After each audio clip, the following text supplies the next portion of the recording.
네, 2부입니다. 이 40편짜리 드라마 저는 지난 2주간 한 번 더 본 것까지 합치면 전 3번 봤습니다. 어렸을 때 초등학교 때 제일 처음 봤는데 그때 보던 그 흥분이 여전히 제 가슴속에 있는데 청취자분들에게 잘 전달이 됐는지 모르겠네요. 다시 봐도 좋았어요? 너무 좋았어요. 근데 옛날 드라마 저도 향수가 있긴 한데 나도. CG나 뭐 톤이나 화면 화질이나 그런 게 너무 거슬려서 못 보겠던데. 거슬리고 구리고 유치해. 근데도 재밌어. 그럼 진짜 훌륭한가 보다. 아니 저 어릴 때 황미나 만화 진짜 좋아했는데 아, 황민아. 파라다이스. 커서 보니까 너무 구린 거예요. 그치. 그래서 옛날에 봤으니까 재밌었구나 한데 이게 지금 봐도 재밌다고 하니까 신기하네. 아, 그런데 아마 청취자분들이 볼 때는 저만한 흥분을 가질 수는 없을 텐데 김용의 어떤 그 세계에 진입하는 재미가 있거든요. 그러니까 이거 글을 따라간다고 했었을 땐 김용이 만들어 놓은 그 강호 세계에 내가 빠져 있는 그 왜 지난 시간에 우리 김사부도 얘기했지만 드라마 캐릭터 가운데 내가 들어가 있는 느낌이 있잖아요. 드라마를 보다가 보면. 그래서 드라마가 끝나도 나는 여전히 그 드라마의 세계에 머물고 싶고 지내고 싶고 그래서 이제 드라마에 입덕하게 되는 건데 마찬가지로 김용도 김용 월드에 들어가는 거거든요. 그런 면에서 이 드라마를 계속해서 찾아보는 건 이 드라마야말로 김용이 구현하려고 했던 의천도룡기를 제일 잘 그려냈기 때문에. 그러니까 이걸 보면은 의천도룡기가 내 전 인격 가운데에서 순환하고 있는 거지. 근데 이게 그 1986년작인데 어떻게 찾아요? 아, 지금 그 토렌트? 그걸로 다운받을 수 있어요. 토렌트? 저는 할 줄 몰라서 그냥 남편한테 86년작. 네, 다운받을 수 있어요. 그래서 원하시면 다운받아줘. 2003년작과 1986년작을 다운받을 수 있어요. 저도 CG 되게 민감한 사람인데요. 저 신조염녀의 그 새가 되게 이상하게 나오거든요. 하나도 안 거슬려. 너무 재밌어. 그래? 그냥 새가 막 뒤뚱뒤뚱 하면서 이렇게 으익 하면 사람들이 다 날아가거든요. 너무 재밌어요. 아, 심지어 옛날 판은 그 새 속에 사람 들어가 있어. 진짜야, 진짜. 진짜. 그 약간 원근강 기법으로 찍은 거 아니에요? 여기다 연 띄워놓고 너 저기 뒤에 가서 이렇게. 아니야. 아, 그냥 누가 옆에 봐도 서 그냥 탈 쓰고 있는 느낌 탔다. 모이라 꿈동산 옛날에 그런 식으로 텔레토비. 들어가 있고 텔레토비처럼. 그 신조염년 1983년작에 유덕화가 주연이에요. 맞아. 유독화요? 나도 근데- 저걸 봤어. 네. 근데 외팔이거든요. 그러면 팔을 하나를 어깨를 잡고 있어. 그게 뭐예요? 그러면 어깨가 저기 플룩 튀어나왔어. 본인 팔을 잡고 외팔이 행사를 하고 있는 게 느껴져. 그래도 괜찮아. 우리 옛날에 초등학교 때 이렇게 이런 장난 많이 쳤죠. 그러니까 왜냐면 그때 CG가 없으니까 1983년에 무슨 CG가 있어. 그러니까 자기 스스로 자기 어깨에 팔을 잡고 자기가 외팔이 행세를 하면서 연기를 하고 있어요. 그럼 이거는 당대의 그 대스타들만 할 수 있는 그런 건가 봐요. 거의. 대스타들이 하고 이거를 나오면 스타가 되죠. 그쵸. 약간 한국의 이순신 같은 장르인가? 뭐 거의 그 세종대왕이라든지 1986년도 제가 지금 소개하는 의천도룡기 1986년작은 홍콩에서 시청률이 90%였어요. 90%. 물론 통계를 믿을 수 없다라는 얘기들이 있는데 90%요? 근데로 그럼에도 불구하고 공식적으로 그때의 시청률은 90%였다라고 나와 있어요. 그러면은 전 국민의 거의 와 대단하네. 다 봤다는 얘기지. 짱이다. 그래서 이제 우리나라에서도 이거 그 KBS에서 방영을 했었어요. 97년도인가 방송을 했는데 그때 중국 드라마가 포청천이 빵 뜨면서 공영방송들에서 중국 드라마들을 이제 가져와서 보여줬던 기간이 있는데 그때 포청천 다음으로 가지고 왔던 게 이 1986년도 의천도룡기를 가지고 왔어요. 그거 내가 본 것 같은데. 그래서 목요일 날 9시 40분인가 틀어주다가 이게 호응이 좋아서 금요일 날 밤 11시에 맞아, 나 봤어. 틀어줬어요. 그래서 중학생들이 그 수면 시간을 넘어갔다라는 이야기들이 또 있어요. 여기에 포청천에 나온 캐릭터도 나오지 않아요? 안 나와요. 아, 이거 내가 본 거 딴 건가? 모래시계보다 대단하네. 아, 그럼. 아니 근데 무가 있고 협이 있고 애가 있고 음. 그 세 개 때문에 환장하는 거예요 남자들이. 그렇지. 근데 그 무협 협은 뭐예요? 협은? 의리 같은. 그럼 거. 신의. 신의. 봐봐. 장치산 왜 죽어? 내 의형, 따거의 행방을 밝힐 수 없다. 다 장기려 같은 분들이. 그러면 이제 그 칼을 내 손에 짊어지고 이렇게 뭔가 유아독존이 돼서 뭘 하고 싶은 거예요? 사소는 이제 복수를 하고 싶었던 거고, 뭐 거기에 여러 가지 이유가 있겠지. 최고의 도구를 가지고 자기가 천하제일이 되고 싶고, 그러니까 욕망이라는 거 얽혀 있잖아. 그러니까 욕망과 협 대의적인 것들이 얽혀 있는 거지. 그리고 그게 너무 단순한 선악구도는 아니고요. 정파에서 굉장히 교묘한 자식들이 다 겉으로는 굉장히 대의를 말하고 의로운 척하고 우리가 협을 위해서 이렇게 결정한다라고 하는데 속내는 굉장히 시꺼멓고 반대로 굉장히 악의 무리처럼 그랬던 사파가 알고 보니까 굉장히 진국이고 그치. 신의가 있고 뭐 이런 것들이 이제 구도가 막 그려져요. 이게 넘나드는 거예요. 근데 그 안에서도 원칙을 지키면서 어떤 의와 협을 그리고 심지어 그걸 지키기 위해서 스스로 목숨까지 끊었던 그런 사람들이 굉장히 조망이 뭐 나라를 위한 뭐 이런 거 그런 것도 나오고 그런 있어요. 것도 있고 있어요. 그래서 이제 장목이 같은 경우 지금 손 작가 너무 설명을 잘해줬는데 지금은 선악 구도가 이렇게 뒤에 얽혀 있다라는 게 유치할 수 있을 정도지만 1986년도인데 정파가 알고 보니까 나쁜 놈들이 대부분 많이 숨어 있고 사파는 사실 그때의 그런 몽고와 싸우기 위해 굉장히 정의로운 사람들이 숨어 있었었고 장무기가 이 정파와 사파의 어떤 분열을 조화시킨다. 아 이거 대단한 거야. 장무기로 인해서 천하가 하나가 된다. 예수 그리스도. 아 그럼. 박사나 작가 진짜 사나이 혹시 봤어요? 봤죠. 거기에서 보면은 그 주인공이 고등학교에 올라갔는데 중학교 땐 짱이었는데 고등학교 올라가면은 전국에 그렇죠. 짱들이 있잖아요. 근데 그 선배가 그 대의를 얘기하거든요. 학교를 사랑하고 친구를 사랑해라. 근데 그렇지 않으면 우리 학교에 있을 수 없다. 이렇게 얘기하거든요. 저는 진심으로 얘기하는데 이 무협지 특히 영문에서 인생을 발견했어요. 아 그럼. 거의 뭐 인성교육을 그러니까 여기에서 받았어요. 이제 그런 네. 남자들의 의리 의와 이런 어떤 거를 협과 진심이야. 나도 왜냐면 어떤 인생에서 신의라는 것은 정말 목숨을 걸 만큼 중요한 것이다. 맞아. 남자는 대의 명분에 의해서 움직인다. 내가 중요하게 여겨야 할 가치는 무엇인가? 그랬을 때 뭐 삼국지, 수호지, 근데 그게 가장 피부에 와닿는 건 무협지지. 난 무협지 보면서 한 번도 대의나 신의와 그런 거에 끌린 적은 없고 그냥 주인공이 항상 약한데 어떤 계기를 통해 가지고 막 세지잖아요. 나는 그맘때 나는 뭐 저 약한 사람이어가지고 세진다는데 되게 관심이 그래요. 네, 내 안에도 뭔가 무공이 있지 않을까. 권력욕이 그렇게 투영된 거죠. 힘에 대한 갈망이. 역시 권력 의지. 아, 대단합니다. 그래서 다 패버리고 싶었어 진짜 무공을 익혀가지고. 아, 난 이번에 2주간 이 40편을 다시 보면서도 그치. 내가 너무 어떤 세속적이고 어떤 세상의 실리적인 것을 추구하면서 살았구나. 인생에서 가장 중요한 건 신의야. 난 이 생각이 이번 주는 들었어. 그러니까 거기서 계속해서 투영되는 게 뭐냐면 영웅이 어떤 사람인가. 그러니까 물론 지금 3부 의천도령기에서는 그렇게 기연과 기연을 얻어가지고 무공의 정점에 올라간 장무기가 이렇게 그려지긴 하지만 전체적으로 영웅이라 어떤 사람인가에 대해서 계속 조망을 해요. 과연 저걸 쟁취한 사람이냐, 저기까지 올라간 사람이냐, 뭐 이런 게 아니라 정말로 어떤 목숨을 버려서까지 그런 어떤 의로운 행동들을 끝까지 고수하는 사람들에 대해서 계속해서 칭찬하고 그걸 보고 자란 남자들이 그렇게 컸는지 모르겠네요. 굉장히 한 칼에 그냥 죽여버리네. 아니 여자들이 볼 때 이렇게 무협지 읽는 남자, 그러니까 여자들이 볼 때가 아니라 왜 드라마에서 보면은 왜 백수 삼촌이 맨날 읽고 있는 게 무협지잖아. 트레이닝 있고. 딱 그거야. 파란 추리닝 있고. 나도 언젠가 기연을 얻어서 우리가 아직 기연을 못 만나서 그래. 잠룡이야 막 이러면서 그러니까. 언제나 승천할 거야. 장목의 두 번째 기연. 구양신공을 익히고서 이제 절벽을 빠져나갔는데 주장령 아저씨가 안에서 너가 구양신공을 익혔다고 그래서 또 속여요. 그 꾀임에 빠져가지고서 이 장목이가 절벽 아래로 떨어집니다. 응? 절벽 아래로 떨어져. 아까 또 떨어져요? 중턱에 걸렸었잖아. 이제 그 아저씨 복숭아 먹던 아저씨. 그 아저씨가 자기가 들어가서 구양신공을 익혀야겠다라고 생각하고 장무기를 아예 절벽 아래로 집어 던져요. 구양신공을 익혔는데 그 아저씨한테 집어 던져요. 그치. 그러니까 나 도와줘. 나 절벽에 떨어질 것 같아. 그러다가 손을 잡고서 잡아 당겨서 장무기는 떨어지고 주장령은 올라가서 그 굴 속으로 지 몸을 집어 넣는데 아까 구양신공을 익혀서 장무기는 골격이 움직일 수 있잖아. 근데 주장령은 그게 안 돼. 그래서 거기 동굴에 끼어서 죽습니다. 근데 구양신공을 익혔는데 그딴 아저씨한테 당해요. 그러니까 속은 거지. 장무기는 최고의 고수인데 굉장히 순진하고 잘 속아요. 얘 엄청 속아.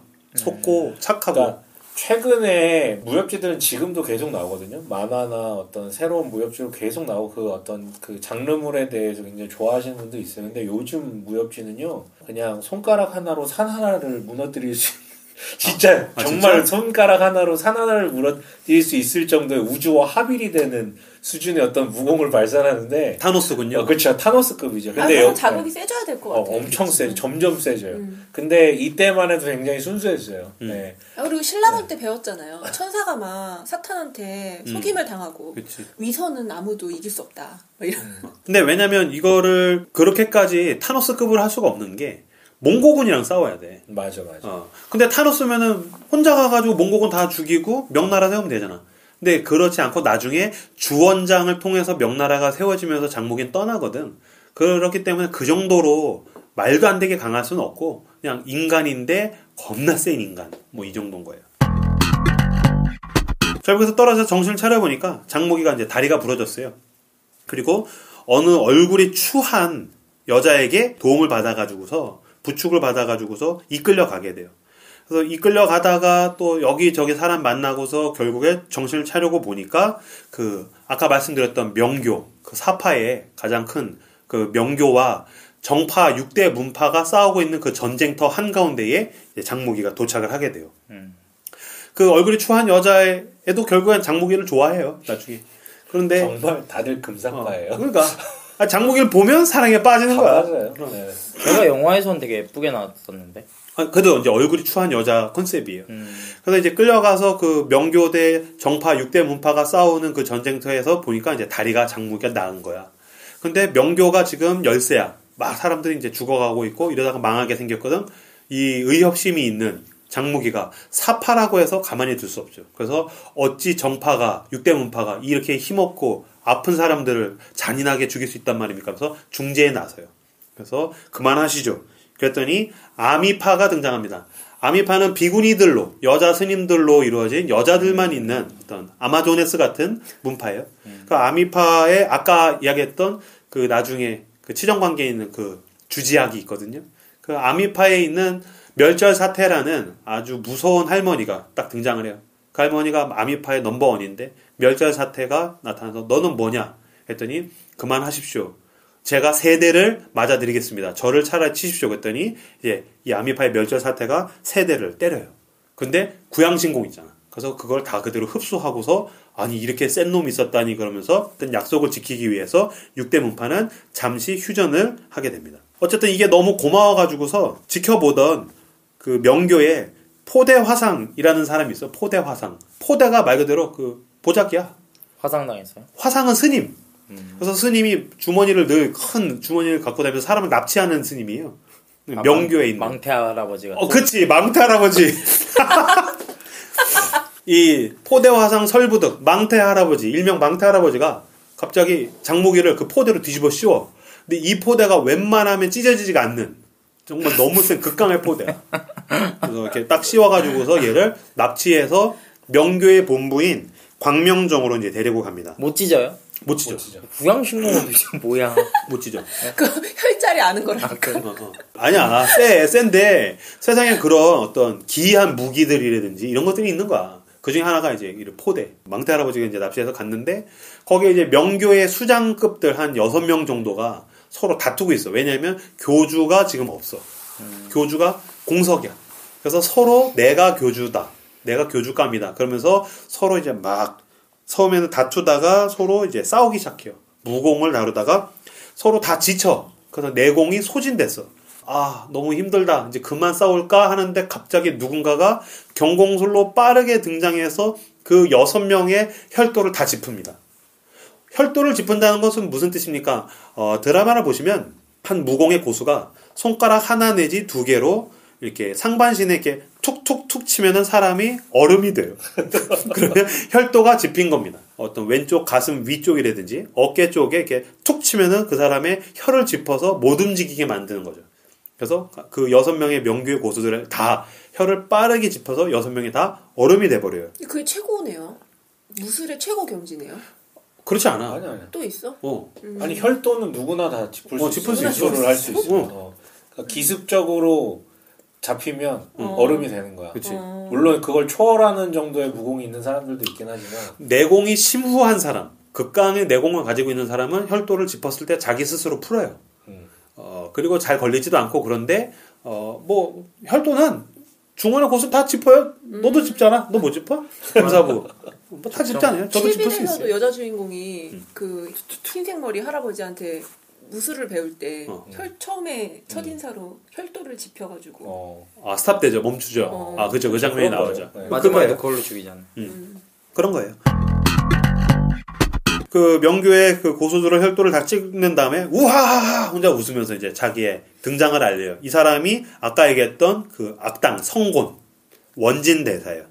그래서 이놈이 이제 스님복을 입고서 원진대사 그 전에 성곤이었던 이 악당이 웃으면서 내가 드디어 이 복수를 하게 되었구나. 니네는 이제 다 죽었다. 그러면서 이제 자기 얘기를 하는 거예요. 사손의 스승이자 원수가 왜 자기가 명교를 멸망시키려고 소림사와 6대 문파를 이끌고서 이 명교에 왔는지, 그리고 내가 왜 니네 6명의 이 혈도를 다 짚었는지에 대한 이야기를 쫙 해요. 그러면서 이제 과거 씬이 나오는데, 원래 이 성곤이 사랑하던 여자가 있었어. 사매라고 하지. 같이 무술을 배우던, 뭐라고 그러지? 사매를? 같이 한 스승에게서 무술을 배우는 동기. 그치, 동기 여자가 있었어. 시시. 자매가 있었어. 스님이 되기 전에요. 그치. 그래서 사랑을 했는데, 스승이 성곤 너는 약하니 너는 이 여자애랑 결혼할 수 없다면서 명교의 교주에게 시집을 보내버려요. 명교 교주 양정천에게 시집을 보내버려요. 근데 이 명교 교주는 건곤 대나이 신공이라는 무술을 익히고 있었기 때문에 여자와 관계를 할 수가 없어. 결혼을 했는데. 그래서 이 여자를 그냥 내버려둬요. 혼자 이렇게 독수공방하게. 그랬더니 성곤이 다시 찾아가가지고서 이제 불륜을 하게 되는 거죠. 이 불륜의 장소가 어디였냐면은 그 광명정 명교 본부에 있는 비밀 통로가 있어요. 거기에서 둘이서 이제 불륜을 막 지속하고 있는데 그거를 그 명교 교주가 발견하게 돼요. 어느 비밀 통로에 어느 장소에 딱 갔더니 그 성곤과 자기 부인이 불륜을 하고 있는 것을 보고서 빡쳐서 무공을 써서 죽이려고 하다가 자기가 지금 건곤 대나이 신공을 익히고 있었잖아. 주화인말 빠져. 그래서 혈이 거꾸로 뒤집혀가지고서 거기서 피를 토하고 죽게 돼요. 그래서 성곤이 그 비밀 통로에 대해서 빠삭하게 알고 있었던 거고, 그걸 통해서 이 광명정에 와가지고서 그 고수들을 다 혈을 짚은 거지. 그래서 나는 내가 사랑했던 그 여자도 이제 남편이 죽고 나니까 내가 어떻게 이러고 살겠냐? 그래서 그 여자도 자살을 해요. 거기서. 그래서 내가 복수를 하려고 명교를 멸망시키려고 내가 그 시나리오를 써왔다. 그래서 사손을 그렇게 했고, 그 다음에 소림사를 데리고 왔고, 이렇게 한 것이다. 자기의 비밀에 대해서 이야기해요. 근데 비밀을 이렇게까지 길게 이야기하면 무슨 일이 일어날지 알겠죠. 아까 그 포대에 지금 장무기가 들어있잖아. 장무기가 그걸 다 들은 거야. 우리 의부 사손의 원수에게 이런 스토리가 있었군. 그러면서 그 포대를 터트리면서 등장을 합니다. 왜 아까 못 터트렸어? 근데 혼자서 터트린 게 아니라 여기서 그 명교 고수 하나가 나타나서 또 투닥투닥 싸우다가 이 포대를 실수로 쳤는데 거기에 기스가 가니까 이제 그 틈을 빵 해가지고서 장무기가 터트리면서 등장을 해요. 장무기가 빵 터트리면서 나타나더니 구양신공으로 그 원진 대사를 빡 악당을 때리죠. 그랬더니 이렇게 센 놈이 있다니. 그러면서 도망을 가요. 근데 이놈이 막 도망을 가는데 비밀 통로로 도망을 가는 거야. 그래서 이제 비밀 통로를 알고 있는 하녀 한 명, 시녀 한 명을 데리고서 비밀 통로로 이 원수를 잡으려고 장무기가 들어가요. 그래서 어디로 가야 되지 하는데 갑자기 어떤 장로에 갔더니 두두두두 하면서 굴이 막혀. 갇히게 되는 거야. 그때 밖에서 그 원진 악당이 우하하하 넌 갇혔다 이놈아. 그러면서 도망가게 되죠. 그래서 어떻게 나. 근데 무공으로 구양신공을 하는데도 그 벽을 부술 수가 없어. 난 완전히 갇혔어. 그러나 여러분, 기원이 무엇입니까? 곤경에 처했다면 거기에 뭔가가 있다는 뜻이죠. 하나님의 섭리. 그럼요. 거기에 하나님의 은혜가 있는 거야. 마치 바울과 신라가 동굴에서 찬양을 하듯이. 여기 비밀 통로가 막혔네. 근데 해골이 있어. 아니 여기에 웬 해골이 있지? 거기에 책이 한 권 있어요. 이 책이 뭐지? 그 명교 교주 양정천이 익혔던 건곤 대나이 신공. 건곤 대나이. 그래서 건곤이란 건 뭐냐면은 그 건곤 팔개 태극 있죠? 그 건곤 팔개 건곤이 하늘과 땅이고 대나이가 움직이다라는 뜻이래요. 그래서 건곤 대나이는 하늘과 땅을 움직이는 신공이다. 김사부가 인브로를 비웃고 있어요. 이런 광경은 처음 봐요. 신약 성경 아니에요? 너 구양신공 맞고 싶냐? 영화에선 거기다가 절을 하니까 뭐가 나오지 않아요? 아니요. 그래요? 그냥 거기 해골 옆에 있어요. 근데 왜 걔는 몰랐지? 성고는 주의 깊게 보지 않았던 거지. 그래서 이제 보니까 근데 저도 사실 이 부분 읽으면서 살짝 개연성이 떨어진다는 생각을 했어요. 그래서 여러분 기연이에요. 아니 같은 가게에서 샀는데 왜 누구는 로또가 당첨이 되냐고. 그래서 건공대나의 신공을 익히려고 봤는데 거기 머릿말 건공대나의 신공 책의 머릿말에 이제 1단계, 2단계, 3단계, 4단계 단계들이 있는데 고수가 1단계를 익히는데 7년이 걸린다고 나와 있어요.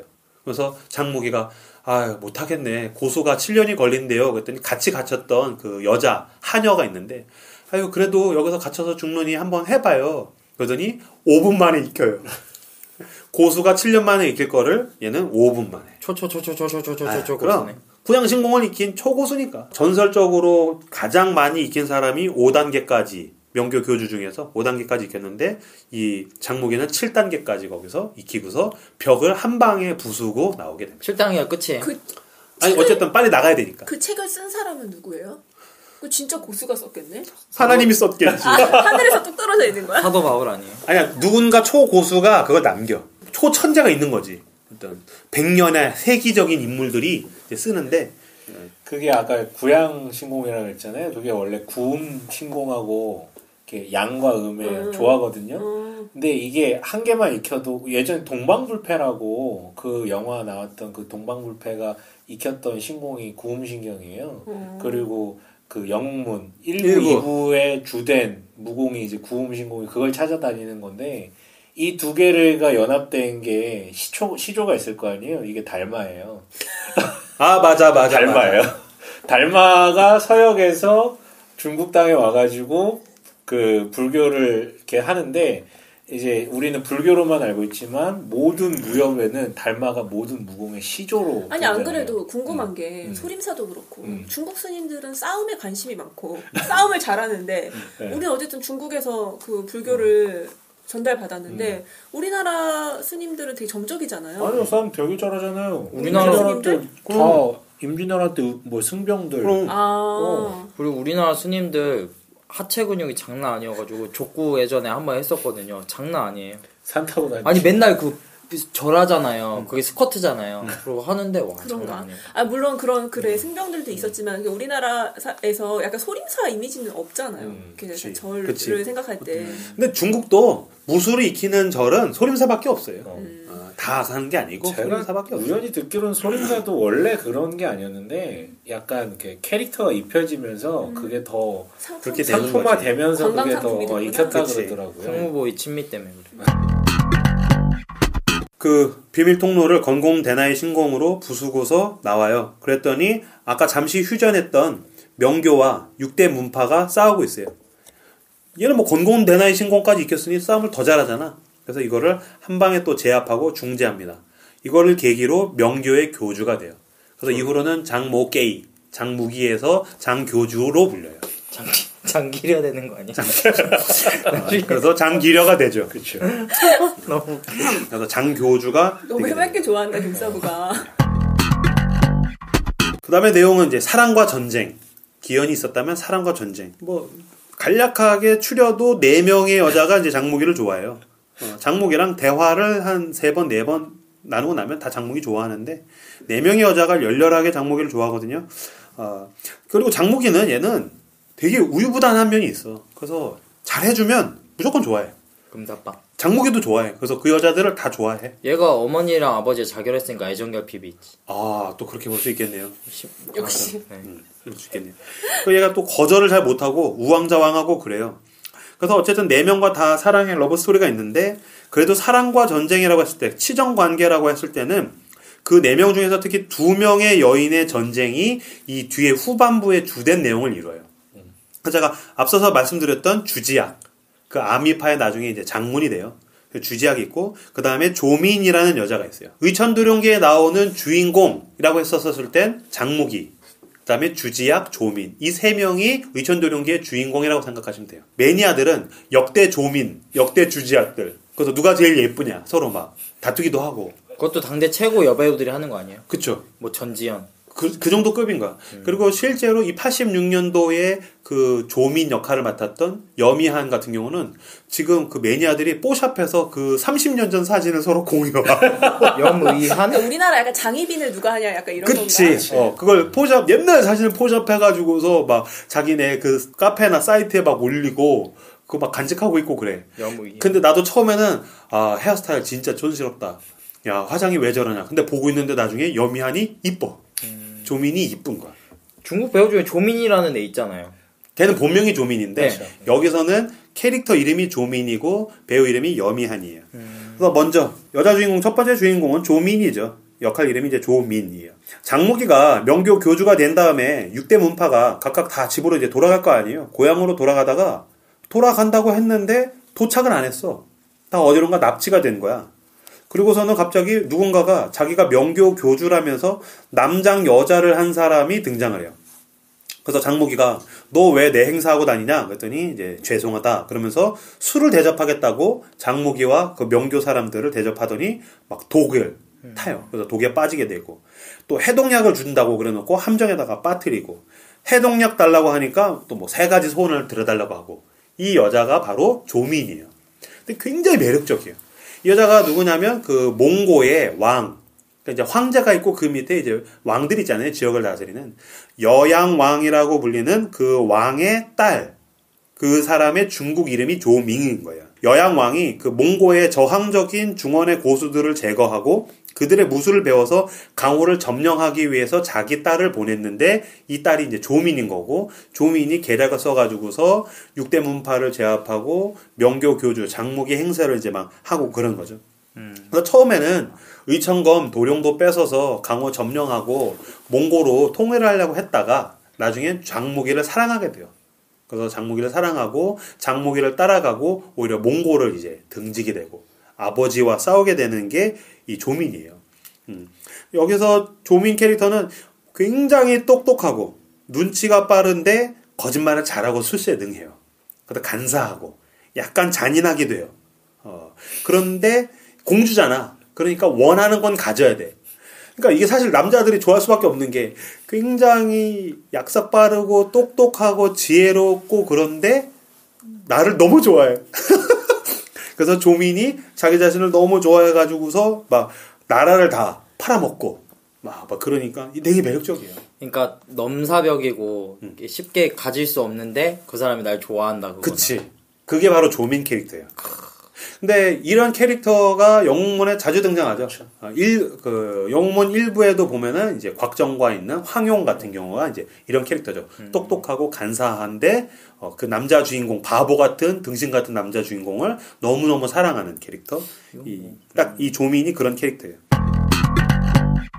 두 번째 여자 캐릭터는 이제 주지학입니다. 주지학. 장무기랑 아까 말씀드렸다시피 어렸을 때 만났다가 그 장산봉을 따라서 여자들만 있는 아미파에 이제 들어가게 돼요.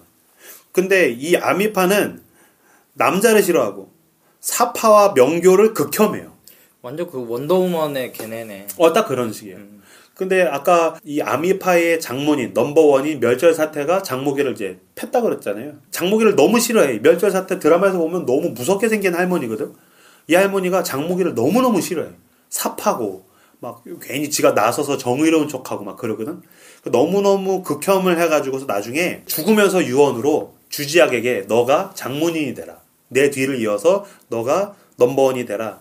그러면서 너 내 앞에서 맹세해라. 장무기를 죽이겠다고. 절대로 장무기랑 결혼하면 안 된다. 그걸 맹세를 시키고서 죽으면서 장문인을 시킵니다. 이 주지학이 원래부터 어렸을 때부터 장무기를 좋아하는데 막 칼로 장무기 찌르게 하고 막 그래. 이 멸절사태 되게 무서운 아줌마고요. 아까 처음에 말씀드렸던 그 무림 최고의 보검 2개, 도룡도와 의천검 중에서 의천검 있죠. 이 의천검을 이 아미파가 가지고 있어요. 그래서 멸절사태가 가지고 있었다가 그 뺏겼다가 나중엔 또 주지학이 그거를 도로 가지게 되고 그 다음에 의천검과 도룡도에 대한 비밀을 중원에서 유일하게 그 속에 있는 비밀을 알고 있는 사람들이 바로 이 아미파예요. 그래서 사람들은 그냥 제일 센 무기 정도로만 알고 있는데 이것에 대한 비밀을 아미파는 알고 있죠. 그 비밀이 뭐냐면 사실은 의천검 하나로만도 제일 세고 도룡도 하나로만도 제일 세. 근데 이 두 개를 서로 부딪히는 순간 두 개가 부러져. 그게 비밀이에요? 응. 부러져요. 부러지면 그 의천검과 도룡도에서 각각의 책이 한 권씩 나와요. 책이 한 권씩 나와요. 어디 들어있었어? 그 검 안에. 들어있겠지. 야, 원숭이 배에도 책이 들어있는데. 아 근데 원숭이 배에는 공간이 있잖아요. 의천검에도 들어있어요. 이거는 뭐 다른 공간의 세계인데? 얇은 책인가 보지. 굉장히 얇나. 굉장히 얇아. 성경책처럼. 극세사 책. 극세사 책. 두루마루 말려져 있는 거. 굉장히 작게. 그리고 뭐 일부 같은데 보면 구음진경 이런 거 사람 피부에다 막 이렇게 새겨져 있고 그래요. 아, 근데 그게 구결이 길 필요가 길진 없어. 않아요. 네. 그거 읽고 깨닫는 자만이 무림의 고수가 되는 거라서 이렇게 한 장 한 장 뭐 오른손을 어디를 쳐라 그런 게 아니라 구결로 돼 있어요. 시처럼 돼 있어요. 그리고 그거를 아는 사람이 알려주고 그런 거지. 우리 같은 범부들 그냥 흔한 사람들은 이거 익힐 수도 없어. 그럼 그 책을 익힌 사람이 최고가 되는 거네요? 그렇죠. 그렇죠. 근데 있다고 다 익히는 것도 아니고 있어도 자기식으로 이해해서 익히다가 능력이 있는 사람 주화인마에 빠져. 주화인마에 빠지거나 이상하게 막 발현되거나 괴물되거나 그래서 천성이 착하고 좋은 스승을 만나고 기연이 있어야 그 구결을 이해해서 무림의 고수가 되는 거지. 그러니까 봐봐.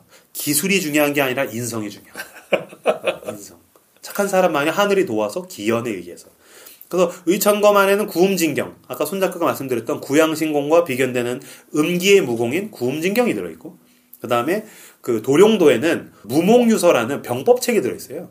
원나라 몽고와 싸웠던 악비라는 실제 존재했던 전설적인 장수가 있는데 그 사람이 쓴 병법책 무목유서가 도룡도 안에 들어가 있어요. 그래서 그거를 사조영웅문이 이제 영웅문 1부인데 사조영웅문의 영웅 부부였던 대협 부부였던 곽정과 황룡이 이 의천검과 도룡도를 만들면서 그 안에다가 두 개로 숨겨놓은 거예요. 그래서 여긴 굉장히 의미가 있는 게 구음진경을 익혀서 고수가 된다고 다가 아니다. 무목유서가 뭐야? 이걸로 나라를 구해야지 영웅이다. 이 두 가지를 가지고서 강호 최고의 고수가 되어서 온 세상을 구하거라. 그래서 여기다 이제 숨겨놨죠. 그 비밀을 아미파만이 알고 있었던 거예요. 어떻게 알았지? 아미파는 대대로 내려와요. 왜냐면 그 의천검을 만든 사람, 도룡도를 만든 사람이 아미파의 어머니예요. 어머니. 곽정 황룡의 막내 딸이 아미파의 사조. 곽양이에요. 아미파를 만든 사람이에요. 네. 그래서 그 비밀을 알고 있었던 이 방대한 스토리와 세계관을 무시하지 마. 이거 장난 아니야. 비웃지 마, 니네 비웃고 있었잖아 지금. 아미파에서 이걸 알고서 죽으면서 장무기랑 결혼하지 마라. 그 다음에 의천검과 도룡도를 찾아야 된다. 그래서 주지학이 이거를 찾아야겠다. 의천검과 도룡도를 손에 쥐어야겠다라고 생각을 하는 거예요. 주지학은 보면은 되게 순하게 생겼어. 얼굴은. 굉장히 겉으로는 유순한데 속으로는 도끼가 있는 여자였지. 그래서 마음에 한을 품으면 반드시 복수해야 되는 스타일이고. 사실은 조미는 드러난 게 막 잔인하고 그런데 속으로는 되게 유순하거든. 순해. 근데 주지학은 반대야. 겉으로는 순한데 속으로는 도끼가 있는 스타일이고 표현을 하지 않고. 마찬가지로 둘 다 똑똑해요. 주지학도 똑똑해. 그리고 한 번 마음 먹으면은 수단과 방법을 가리지 않는 스타일이에요. 그래서 이 조민과 주지학이 부딪히게 되는 일명 제가 붙인 주지학 사건이 일어나게 됩니다. 주지학 사건. 그래서 두 사람은 어떤 여자를 더 좋아하는 거예요? 그래서 처음에는 주지학을 좋아해, 장무기가. 근데 조민이 장무기를 너무 좋아하고 알고 보니까 계속 자기가 속이는 줄 알았는데 사실 굉장히 진실한 스타일이구나라는 걸 알면서 장무기 마음이 조민에게 많이 기울어. 조민에게. 아니, 당신들 두 사람은 어떤 여자가 더 좋은 거예요?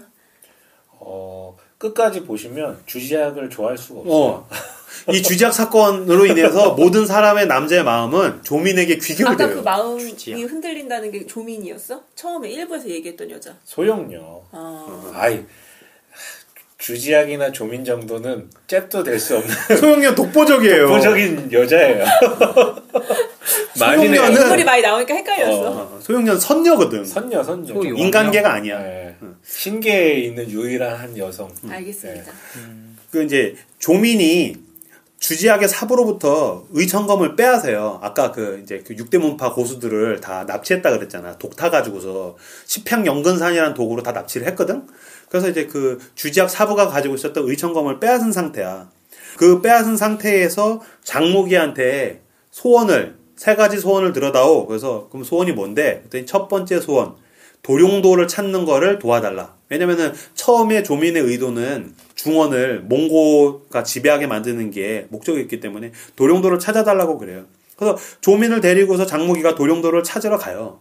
그러다가 이제 주지학이 합류하고 같이 도룡도를 가지고 있는 사손에게 가게 됩니다. 무인도에 도착하게 되는데 이 무인도의 지금 멤버가 어떠냐면 사손이 있고 그다음에 장무기가 있고 장무기를 좋아하는 여자가 3명이 있어요. 원래는 그나마 장무기를 좋아하는 여자가 4명이 다 있었는데 한 명이 중간에 이탈한 상태야.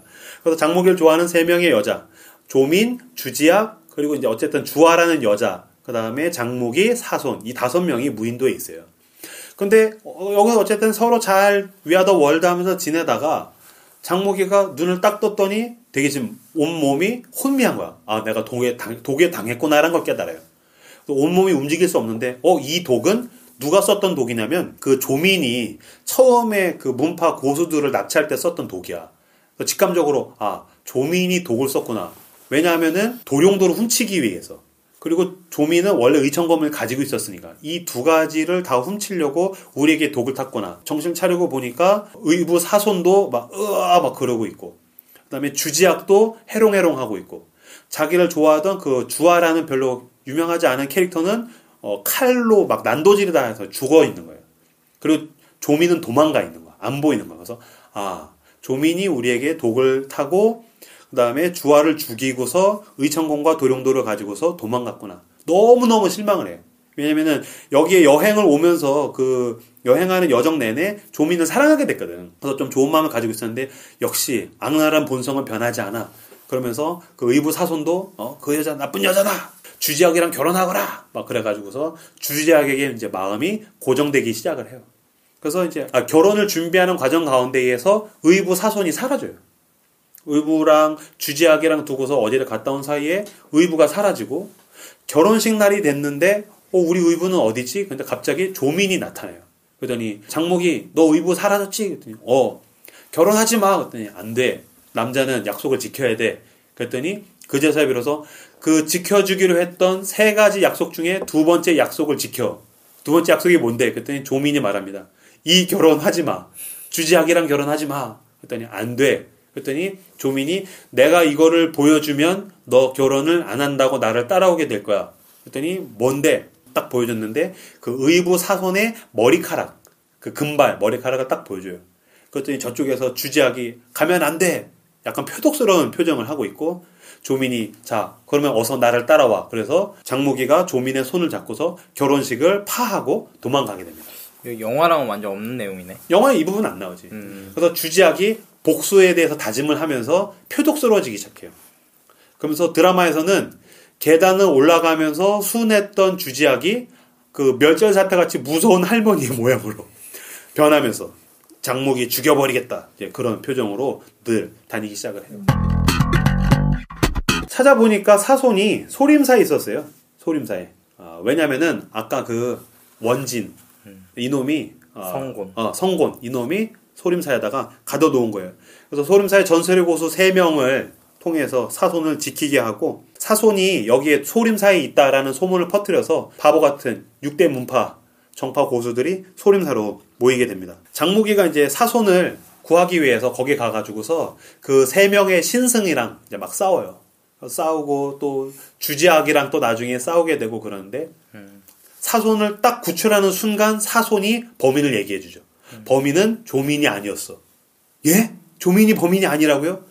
근데 조민이 여기에 오기까지 자기가 범인이 아니고 주지학이 범인이다는 얘기를 안 해. 이게 되게 멋있어. 갑자기 얘기해서 이게 뭐가 멋있냐 할 텐데 내가 범인이 아니야. 저 순진한 척을 하던 저 여자가 저 년이 나쁜 년이야 이 얘기를 해야 되잖아. 근데 얘기를 안 해. 왜냐면 얘기를 해봤자 장무기가 안 믿을 거다. 이 사람 순진하니까. 끝까지 얘기를 안 하고 사손을 통해서 이야기를 들어요. 주지학이 범인이다. 주지학이 그 여자애를 죽였고 조민의 독을 뺏어가지고 독으로 우리를 다 그렇게 했고 나를 여기다가 넘긴 게 다 주지학의 계략이었어. 그러고 보니까 갑자기 주지학이 예전에 무공을 되게 못했거든. 무공을 겁나 잘하는 거야. 왜 잘해? 의천검에 부러뜨려 가지고서 거기에 있었던 구음진경으로 자기도 초고수가 되어 있는 상태예요. 그걸 부러뜨렸다고요? 응. 두 개를 부닥쳐야 된다며. 그러니까 자기 스스로 이렇게 부러뜨려 가지고서 부러뜨린 거지. 집에서. 그래서 그걸 다시 집에서 이게 깡깡 해가지고 내장장이가 치듯이 해가지고. 보통 그런 거 두 개의 보검이 부닥치면은 약간 천지가 울릴 정도의 진동이 있지 않아요? 근데 잘 깨져요. 집에서 쨍그랑 집에서 대장장이 같이 깡깡 해가지고 깨트려서. 그래서 주지학은 자기가 이제 구음진경과 그 무목유서 병법책을 가지고 다녀요. 그리고 이제 부러진 검은 장무기가 다시 명교에 있는 전설적인 대장장을 불러서 붙여. 그래서 사손한테 도망가자 그랬더니 여기서 원진, 그 성곤, 그놈이 악당이라는 이야기들을 이제 쫙 하게 돼요. 그러면서 거기에 있는 모든 고수가 이게 다 원진의 계략이었구나 라는 걸 깨닫고 사손이 난 도망가지 않겠다. 나는 원진과 싸우겠다. 또 원진이 도망가려다가 잡혀가지고서 와서 여기서 이제 사손과 원진, 그 오랜 수건의 1대1 맞다이를 뜨게 돼요. 사손은 눈이 멀었잖아. 원진과 싸우겠다. 그러면서 싸우는데 어쨌든 겁나 잘 싸워. 한때는 자기의 스승이었던 원진의 무술을 파해요. 이렇게 빵빵빵빵 때리니까 원진이 무술을 이제 상실하게 돼. 그래서 페인이 되죠. 팔다리가 부러지고. 그래서 이겼어. 이기고 난 다음에 죽이지 않고 스승이었기 때문에 살려는 두겠다. 그랬더니 이겼잖아. 아, 사손이 멋있어. 자기 스스로 자기의 무공을 패해요. 자기 혀를 짚어가지고 내 무술은 당신이 가르쳐줬으니 나는 이제 더 이상 무술을 하지 않겠다. 무술을 패합니다. 그러고 나서 장모기가 도망가시죠? 그랬더니 여기서 아니다. 그 자기를 지키고 있었던 소림사 신승 3명이 계속 불경을 외우잖아. 불경을 들으면서 회심한 거야. 불경을 듣다 보니 내가 얼마나 그동안 악행을 저질렀는지 알겠다. 복수가 복수를 낳았다는 것을 내가 알겠다. 그러니 나는 도망가지 않겠다. 그래서 거기에 있는 6대 문파 고수들에게 자기를 죽이시오. 나를 죽이시오. 당신들이 원한이 있다면 나한테 복수를 하시오. 그래서 딱 맡겨요. 그랬더니 그들이 6대 문파 사람들이 와서 죽일 수가 없잖아. 그래서 이제 침을 뱉고 가요. 죽이진 않겠다. 죽이면 장무기한테 뒤지는 거 아니에요? 아무래도 그것도 무섭지. 그러니까 죽이진 못하고 침을 뱉고 가요. 여기서 이제 깨닫는 것은 뭐냐면 회개란 무엇인가. 그죠? 자기 스스로 셀프 회개하는 게 아니지. 나의 잘못에 대해서 남들에게 그 책임을 맡기는 거지. 너가 나를 처리해라. 이거야말로 진정한 회심이 아닌가. 너무 껴 맞추나? 어쨌든 그래서 사손은 머리를 깎고 소림에 귀의하게 됩니다. 끝으로 결말입니다. 소림사의 강호인들이 모두 모였다는 소식을 듣고서 몽고군이 소림사를 포위해요. 그래서 이제 다 죽이려고. 왜냐면 얘네가 너무 그 몽고 조정, 원나라 조정에 대해서 적대적이니까 다 죽이겠다 해서 포위를 해요. 그때에 이 약삭빠르던 조민이 주지학한테 가가지고서 주지학 품에 있던 2권의 책, 구음진경과 무목유서를 세빕니다. 그리고 그거를 장무기한테 줘요. 그래서 장무기가 그 무목유서, 병법책을 가지고서 거기에 있는 강호인들과 함께 전쟁을 해서 몽고군을 격퇴해요. 그래서 대단하다, 장무기 대단하다 막 그랬더니 아닙니다. 여러분은 이제 가서 함께 정의롭게 삽시다. 그래서 모두 다 돌아가게 돼요. 마지막에 엔딩은 뭐냐면은 주점에서 조민과 장무기가 술을 한잔 하는데 조민이 3번째 소원이 있다라고 드디어 이제 얘기를 해요. 조민이 3가지 소원을 얘기했는데 첫 번째 소원은 도룡도 찾는 거를 도와달라. 2번째 소원은 주지학과 결혼하지 마라. 3번째 소원이 있어. 그랬더니 장무기가 굉장하죠. 뭐냐? 그랬더니 내가 눈썹이 옅으니 눈썹을 그려주세요. 내가 눈썹이 옅으니 붓으로 내 눈썹을 그려주세요. 그래서 눈썹을 그리면서 끝납니다. 아니요, 그냥 눈썹을 그리면서 끝나요. 2003년 판 같은 경우는 떠나면서 눈썹을 그려주면서 이제 갑시다 그러는데 이제 주지학이 나타나서 니네 결혼하면 나도 방해할 거야 뭐 그러면서 이제 끝나기도 하는데. 근데 눈썹 그려주는 게 무슨 의미예요? 그냥 애정의 한 표현인가요? 아니요. 눈썹을 그려주고 장무기는 강호를 떠나게 돼요. 여기서 내가 지금 다 얘기하지 않았는데 장무기가 최고의 고수가 됐잖아. 근데 사랑하는 사람을 지키는 게 힘들어. 왜냐면 이 여자가 몽고 왕의 딸이고 그리고 그때 명교에 있었던 주원장이나 서달이나 상우춘이 득세를 하면서 명교로부터 독립적으로 자기의 군대화를 만들어서 자기의 세력화를 해요. 말을 안 들어. 그래서 이제 정의롭지 못한 수단과 방법으로 막 또 나라를 지배를 하기 시작하고 세력화하기 시작하고 그러면서 장모기가 깨달아요. 내가 최고수인데 이 무공으로 내가 이 천하와 강호와 내 사람 하나 마음대로 되는 게 없구나. 내가 이 강호를 떠나야겠다. 그러면서 이제 떠날 때에 세 번째 소원 눈썹을 그려주세요. 그러면서 알겠소. 그러면서 우리 둘이 그냥 이렇게 알콩달콩 잘 살아갑시다. 그러면서 사실 이제 끝나는 거예요. 그러니까 사실 난 이게 너무 결말이 멋있는 게 아까 내가 주제 얘기했잖아요. 강호 최고의 초고수가 되어도 살아가는 건 녹록지 않다. 뜻대로 되는 게 아니다. 그러면서 여러분들은 모르시겠지만 그 엔딩 음악이 있어요. 86년판을 들으면 이 음악에 빠지게 되는데 그 음악에 잔잔하게 나오면서 이 드라마가 대단원의 막을 내리게 됩니다. 네가 나를 모르는데. 어쨌든 여러분들은 이 40편의 이 웅대한 스케일의 무협지의 세계를 잘 맛보았습니다. 이거를 한 편으로 축약한 게 머털도사인 것 같아요. 웃기지 마. 말도 안 돼. 마지막에 맞네, 맞아. 그 누덕봉으로 딱 가가지고 묘연이랑 살거든요. 아, 묘연이가 너무 예뻐.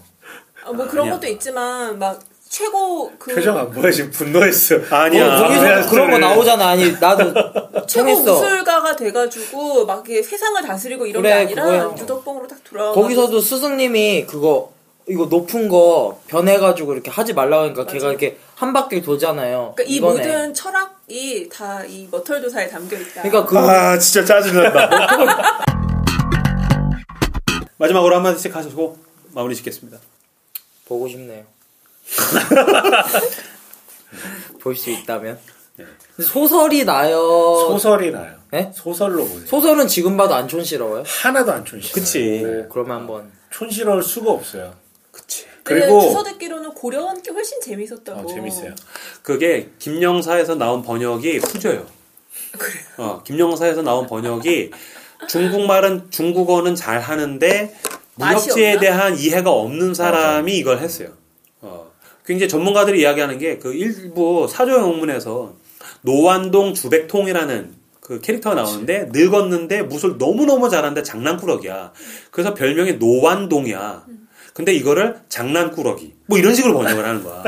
그러니까 고려한 거는 이제 뭔가 중국어 잘하는 빠돌이가 번역을 그치. 했다면 김영사 거는 뭔가 그냥 중국어를 잘하는 사람. 전공하는 그치, 교수님이 그치. 한 약간 의협의 세계를 전혀 모르는 사람이 어떻게 노완동이 장난꾸러기가 돼? 말도 안 되는 거야. 그건. 근데 저 개인적으로는 중국 드라마에 약간 광동어랑 그게 다른 어가 있잖아요. 근데 그게 난 중국어가 너무 감정몰입이 안 돼가지고 약간 좀 개걸스러운 게 아니라 86년판 같은 경우는 홍콩에서 나왔기 때문에 광동어. 괜찮아. 그래서 남부말은 좀 더 이렇게 부드럽죠. 그래서 그걸로 돼 있어요. 광동어로. 아무튼 소설로 보세요. 소설로. 소설로. 그리고 최신판을 봐도 CG는 촌스러울 수밖에 없어요. 왜냐면 한편 영화가 아니라 드라마다 보니까 제작비가 그만큼 투여가 안 돼 있고 소설을 봐야지 이게 무궁무진한 상상력으로 어떤 아니 근데 우리 드라마 특집이잖아. 드라마를 봐야 돼. 소설에서는 약간 맨날 그런 멘트 나오잖아. 이런 뭐 이러면서 이것까지 한단 말인가 막 그러면서. 근데 우리나라에도 이거에 맞먹는 세계관을 가진 이거에 따온 게 있어요. 마루차라치. 아니 마루차라치. 그 웹툰 중에서 고수라는 웹툰이 있거든요. 고수. 네, 그게 정말로 맞먹는 거기서 비슷하게 영향 받은 것 같아요. 훨씬 방대하죠. 무협지의 세계를 조성한 게 김용이라는. 이 사람이 애초에 그거를. 그러니까 출발은 아니야. 근데 그 R.R. 톨킨도 그 세계의 첫 출발은 아니지. 근데 그거를 집대성해서 세계를 조성한 사람이 R.R. 톨킨이잖아. 마찬가지로 무협의 세계를 집대성한 사람이 김용이라고 봐야 돼. 어쨌든 마무리 서 과장님. 네, 오늘 방송 재밌게 잘 들었습니다. 네. 영웅문은 정말로 제가 너무 좋아했던 거고, 제가 원래 똑같은 컨텐츠 2번 보거나 뭐 이런 거 되게 싫어해요. 영화도 2번 웬만하면 안 보고, 당연히 책이야 뭐 2번 잘 안 보는데, 제가 유일하게 2번 이상 봤던 게 이제 삼국지랑 영웅문. 이건 뭐 영웅문은 비디오로 우리 아버지의 어떤 그 영향으로 비디오로 연락해보고, 아버지 너무 그리고 만화책으로도 부러우시다. 보고, 심지어 이제 소설로는 한 2-3번 봤어요. 근데 너무 재미있는 거고, 이거는 제가 진짜 누구에게나 막 소개해주는 굉장한 소설이고, 저의 어떤 그 청춘기를 이제 저의 세계관을 조성해줬던 굉장히 대단한 거라서 꼭 보셨으면 좋겠어요. 아, 그럼 꼭 보셨으면 좋겠고 여기에 의와 협이 있어요. 아, 그럼요. 네, 당연하죠. 순정 만화에는 네. 사랑과 우정과 연대가 담겨 있습니다. 아, 나는 사실 드라마가 어떤 면에서는 여성들이 더 많이 보잖아요. 그랬었을 때 여성적인 요소가 빠졌을 때 극강의 남성성으로만 모인 게 무협이라고 생각해요. 네. 사실 여성분들이 안 좋아할 거 알지만 어쨌든 이후의 드라마에서 이제 충분히 여성적인 것들이 나오거든요. 그래서 우리 고개 숙인 우리 남성들을 향하여서 여러분 힘을 내십시오. 우리에게 의와 협이 있지 않습니까? 곤경에 처해도 괜찮습니다. 기연이 있습니다. 하나님의 섭리 가운데에서 구양신공이 있고 또 곤곤대나의 신공이 있고 또 좋은 인연들로 인해서 우리는 이겨낼 것입니다. 그렇죠. 신들의 목숨같이. 그렇죠. 오늘따라 눈을 잘 못 마주치네요. 내가 이 드라마를 하면서도 부끄러워. 그러나 너무너무 좋아요. 약간 성경에서 다윗의 이야기가 무협지의 모티브인 것 같아요. 개똥 같은 소리가 나지 왜. 나도 이걸 내가 왜 이렇게까지 좋아하는지는 모르겠는데. 근데 어떻게 이렇게 잘 알지? 뭘? 어떻게 이렇게 다 알아요? 3번 봤다니까? 그러니까 근데 빈틈이 없어. 보통 이렇게 쑤시고 들어가면은 그거 잘 모르겠나. 발제자잖아. 정말로 이거는 발제를 넘어서 자기가 너무 좋아서 그 정보 하나하나를 이렇게 찾아보는 게 너무 즐거워서 준비한 사람이에요. 장무기 같아 진짜. 저는 참고로 지난 이걸 준비했던 한 2, 3주간 너무 행복했어요. 늘 사실 이렇게 뭔가 방송을 준비할 때 부담이 있잖아. 그쵸. 이거를 해야 된다. 근데 이거는 너무 행복한 거야. 막 알려주고 그런 거 있잖아. 막 밤만 되면 애들 재워놓고 계속 막 그거 보고 있고 막 혼자 막. 집에 갈 때 날아가는 거 아니에요? 경공. 그러니까. 아내한테 유치원 들어온 게 얘기했더니 오빠 눈빛이 사춘기 남자아이처럼 반짝반짝거린다고. 그래서 근데 어쨌든 이렇게 유치한 너무나 플롯도 그렇고 유치한데도 보면서 다시 어떤 남자의 신의 어떤 인간과 인간의 어떤 의에 대해서 막 마음이 뜨거워지고 너무 즐거웠다라는 것. 신의를 아는 남자들이 많아졌으면 좋겠네요. 아 진짜로. 그래서 나는 실제로 삼국지나 수호지나 어떤 이런 무협이나 굉장히 거시적인 세계를 우리에게 알려줄 수 있는 스토리텔링들이 갈수록 좀 적어지고 등한시되는 게 아닌가라는 생각도 저는 사실 해요. 실용적이진 않잖아요. 실리적이진 않고 막 피부에 그렇게 와닿지 않다가 보니까 어떤 면에서 너무 허구적 유치해. 근데 사실 어떤 너무 거대한 이렇게 좀 광활한 것들을 향한 추구가 우리에게도 좀 필요할 때가 있는데 어쨌든 이런 것을 통해서 한번 여러분들 맛보시기를 천하를 위해서 열심히 달려나갑시다. 클로징이 안 되고 있어요. 황현산 선생님 말씀으로 마무리. 그렇죠. 우리나라가 스토리텔링이 참 훌륭하죠.